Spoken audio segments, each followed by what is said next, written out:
Hello and welcome back. Today we're going to be talking about dealing with shy students either in your classrooms or in your one-on-one lessons. This applies to teaching in almost every setting, especially if we're talking about language learning. I would say that it applies mostly if we're talking about one-on-one lessons, but also classroom lessons as well. Now, having really shy students can be a bit of a headache for a lot of teachers, especially if you're a new teacher and you don't really know how to navigate this kind of situation. It can be really challenging to find a way to get your students to open up, to speak, and to share some of their own ideas. Now, aside from the obvious things like choosing lessons that are appropriate for their level and just making sure that the students are otherwise really engaged in what you're talking about and that they're interested in the topic, we'll talk about some tips that I think are really helpful and will hopefully get your students to open up and start producing more language. So why are so many students really shy to speak? First of all, we have to understand that the receptive skills in language acquisition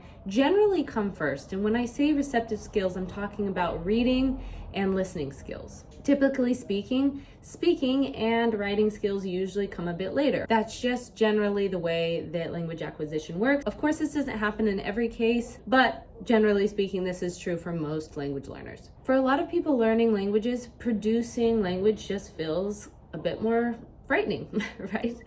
If you've ever learned a language yourself, you know that it's easier to read somebody else's thoughts or listen to when somebody else is speaking, but to actually start speaking yourself is really intimidating. So that's something to keep in mind when you're dealing with really shy students. Now, something that's really important to consider is that in many cases, this could be a cultural issue, right? I've taught students from many different language backgrounds, many different cultural backgrounds. I will say that there are some consistencies, so that's something that's really important to keep in mind. This might not be that the student is shy or intimidated to start speaking. It might just be a bit of a cultural difference.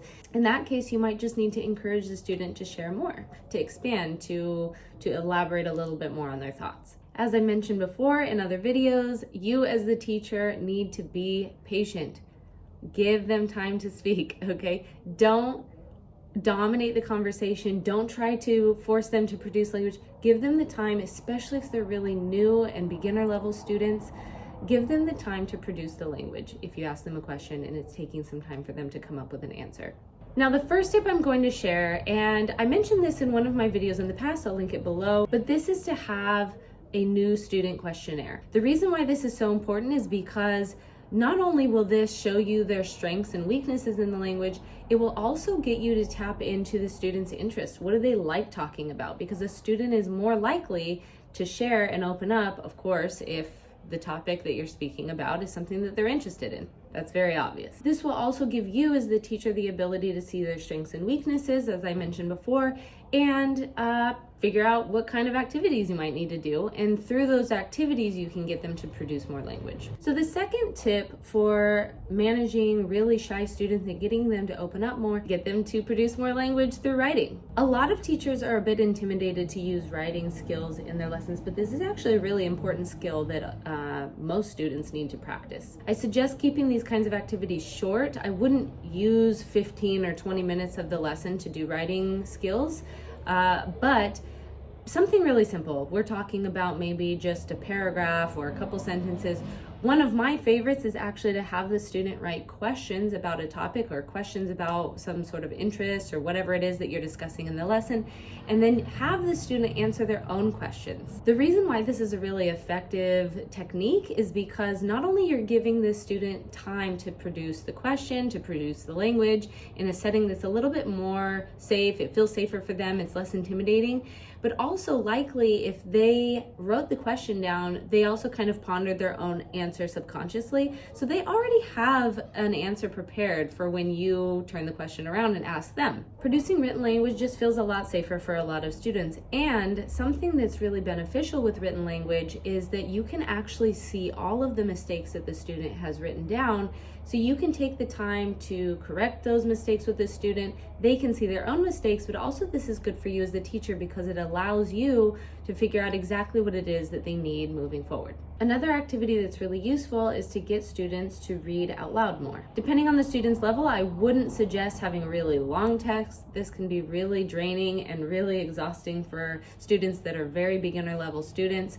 But What's important about the reading skills, especially reading out loud, is it's not their own thoughts, so it's not as intimidating as producing language on their own, but they're still verbalizing, they're still speaking, they're still using their verbal skills, even if they're reading thoughts of somebody else. Of course, you can follow up on the reading that they've done out loud by asking them questions related to the topic. Of course, that will be easy for them to come up with an answer just because it's something that they just happen to read. Their mind is already thinking about this topic, and therefore, when they go to produce their own language, it'll be a little bit simpler. They're likely to give you really short answers, and that's okay, that's fine.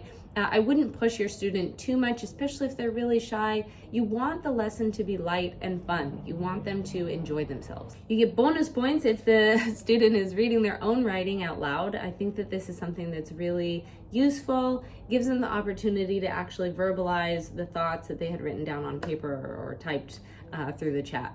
Now, in some cases, if the student is extremely shy, or maybe they have a really beginner level of English, or perhaps if they're younger, a lot of the students that I work with are actually adults, but let's say that you're working with students that are under the age of 15. In that case, you might recommend that the student do a shorter lesson. I typically do hour-long lessons for most of my students, but if the student is just really, really shy, it's producing a lot of anxiety, or their language skills just aren't enough to be able to handle an hour lesson, it's okay to have them do a 30-minute lesson. Actually, this is something that I require for anybody under the age of 15. I just think an hour is a lot for most children, so it's something that I suggest to parents. But even for adults that are just really struggling to produce language, it's intimidating. Again, you want to keep the lesson fun. You want them to keep coming back and to keep using their English skills, and it might just be too much for them to do an hour lesson.